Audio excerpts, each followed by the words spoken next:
Guys, are you tired of being broke? Tired of living paycheck to paycheck? Tired of not being able to buy what you want, when you want, and have your rich lifestyle? I love it when I can go to the store and buy exactly what I want because I think it sounds good. I like it when I can go to the store and buy that new iPad, buy that PlayStation 5, buy more stocks, whatever it is, because I want to. And that is the power of actually creating a budget. When you have a budget, you are able to stick to a plan and know exactly where every single dollar you have is going. You have a plan for every single dollar. When you don't, that's when you spend money where you shouldn't have, or you thought you only spent X amount of money, but you really spent a different amount that was even more. All of a sudden you look at your bank account, you don't have the money. What do? You have to swipe your credit card. Credit card debt is not where you want to be. Guys, if you want to get out of credit card debt, if you want to stay out of credit card debt, you have to create a budget. Let me just break down a little bit about why and how and who is all in credit card debt. So, like I said before, you don't have the money because you don't know where your money's going, or you spend it on dumb stuff when you shouldn't have. And so what do you have to do? Well, now I have to pay some bills with a credit card. Now I have to eat with a credit card because I don't have that money in my own bank account. I have to actually borrow it from the bank. And actually, did you know that in the United States, Americans have over $1 trillion worth of credit card debt? That's $1 trillion. So looking at a stat in a chart from Experian, they actually just came out with generations and how much credit card debt each generation has.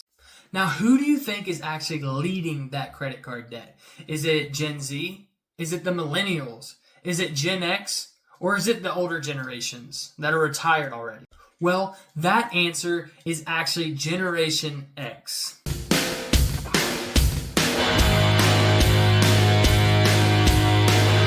So Generation X is actually people that are born between 1965 and 1980. And their average credit card debt is $9,123. These people are about 50 years old, give or take. Some are a little bit older, some are a little bit younger. But $9,123 per person in that generation. And actually, year over year from 2022 to 2023, that was actually a 12.2% increase in credit card debt. Following Generation X is actually the millennials.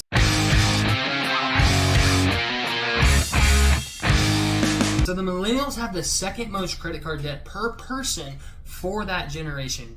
Millennials are going to be around, born between 1980 and around 1996, 1997, 1998. Really, it just ranges depending on, where you're getting that information from. But basically anyone that's around mid-20s to about 40, maybe a little bit older, 45, somewhere in there. And their average credit card debt is actually $6,521 per person. But the kicker about millennials is that they actually have the biggest increase year over year at 15.4% increase in credit card debt, which is absolutely insane. And then right behind them is Generation Z.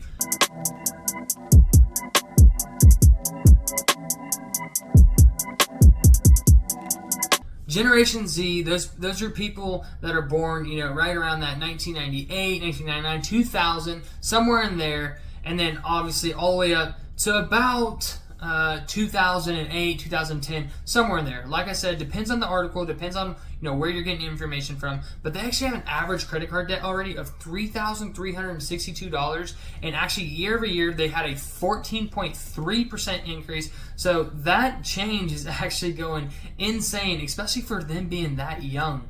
That generation, if they really can't get it under control, they're going to be in a lot of credit card debt, and their consumer buying power is going to be very minimal because they're going to owe the bank tons of money.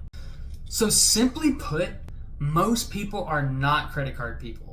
Credit card people are the people that are just using the credit card companies so that they can get free flights, they can get, rewards, whatever it is. They're actually using the credit card to their leverage, to their advantage in order to actually, profit from them. But the thing is if you miss like one payment and you get hit with interest that's 25%, it automatically negates everything about the credit card and actually using them to your advantage. So most people aren't credit card people. They actually get in a lot of debt. They get in a lot of trouble very fast with credit card debt because they think I can just make the minimum payment, but in reality that just builds interest, and they just keep doing it and they use it and they keep doing it and they use it.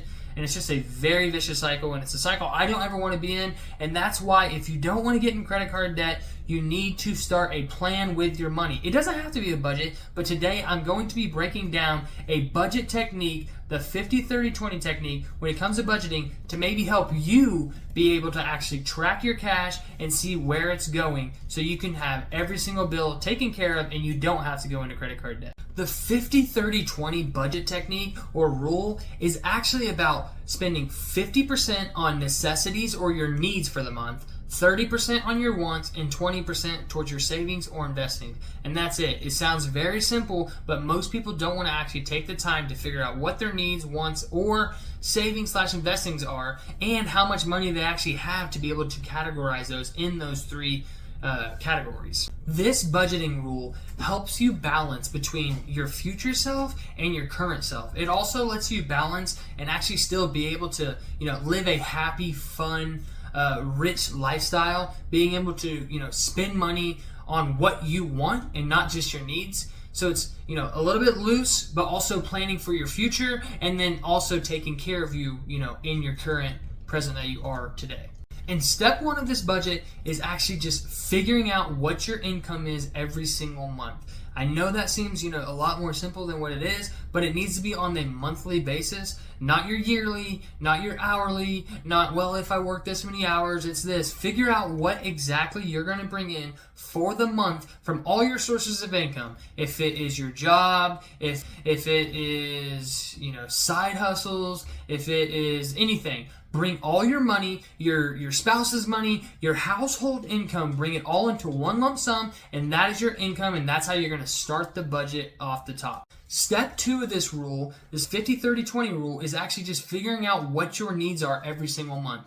These are going to be your needs that you need to survive. What are the necessities you actually need to survive? Your housing, your car for transportation, your medical bills, your health, everything that you need to survive. What is your food cost? What is your gas cost? You're going to try to create a budget for every single thing. Some of those are fixed prices, like your rent or your mortgage should be fixed. Your utilities is obviously variable, but you're going to actually budget on the high end so that you actually have room just in case something does happen and it is higher than normal, or your gas, figure out every single one of your needs and then calculate that. So, for example, let's say that you make $5,000 per month was your income in step 1. Step 2, if you total up your housing, your car, your health, every single thing for your needs, that should be 50%. So you're going to take $5,000, you're going to times it by 0.5, and that will give you $2,500 that you should be able to spend on your needs. If it's over that, then obviously you need to look at where you can actually cut those spendings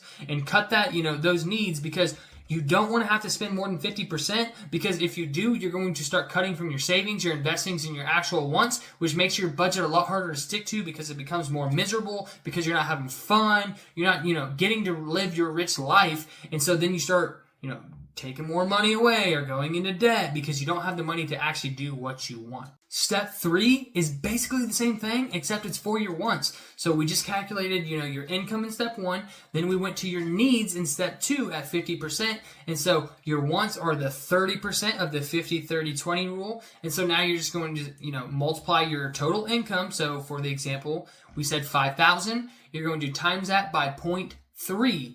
0.3 times 5,000, that's going to give you $1,500 that you can spend on your wants. That is a ton of money. That is so much money for your wants that you can go have fun. Now, some people don't make 5,000, okay? Just adjust that income in step 1 to what you actually, are making, and then create your budget from that. And guess what? If your income's not as high as what you want, or if your wants aren't as much money as what you actually want to do, what's the best way to actually fix a budget and get, have more money?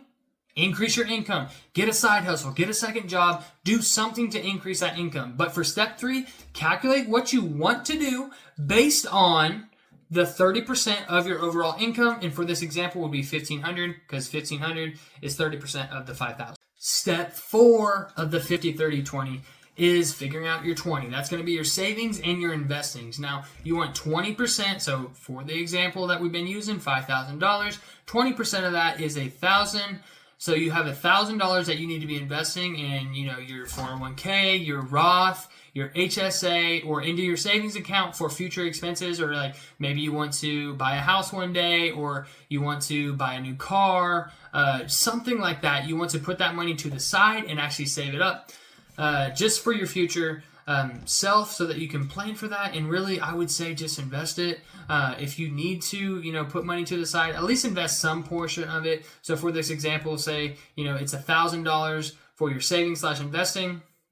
You want to invest, say, like 500, put the other 500, put that into, a car fund or something like that. Something for your future, so that it'll make your life easier and you don't have to actually have those financial burdens come upon you, in your future time. So you got your 50, 30, 20 figured out, and now step 5 is actually tracking your expenses. And so now you know what you need or how you're supposed to spend your money, but now are you actually sticking to that and tracking your expenses every single month? So if you said, hey, I have a want of, the 1,500 and 500 of it is eating out, for the month for my whole family, well, don't go spend 600, don't go spend 700, because if you do, then you need to subtract that money from other wants.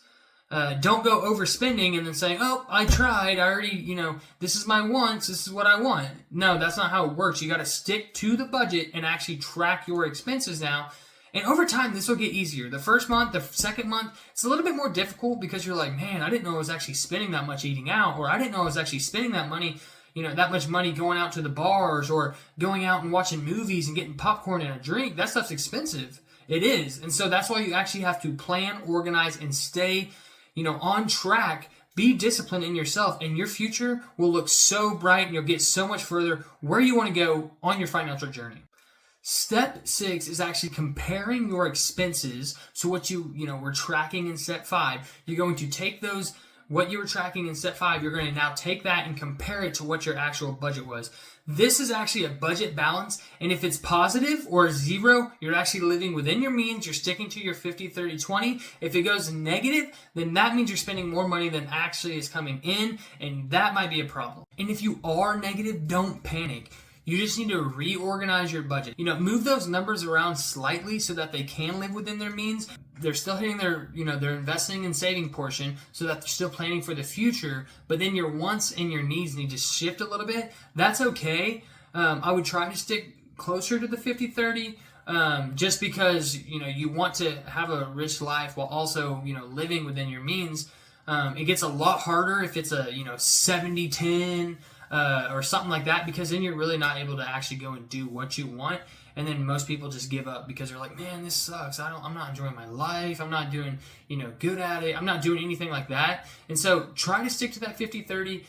If you have to cut out some of your needs, that's okay. You can. So if you live in a rental apartment that's cost $2,000, well, maybe there's a different option that only costs $1,000 or $1,200.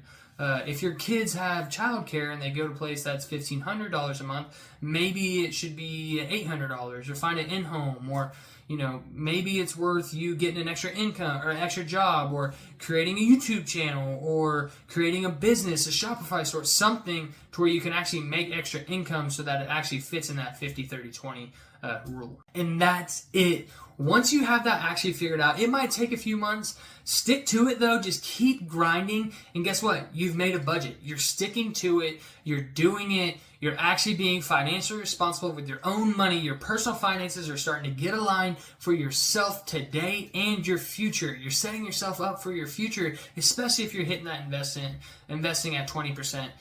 That is called living a rich life while having a rich life.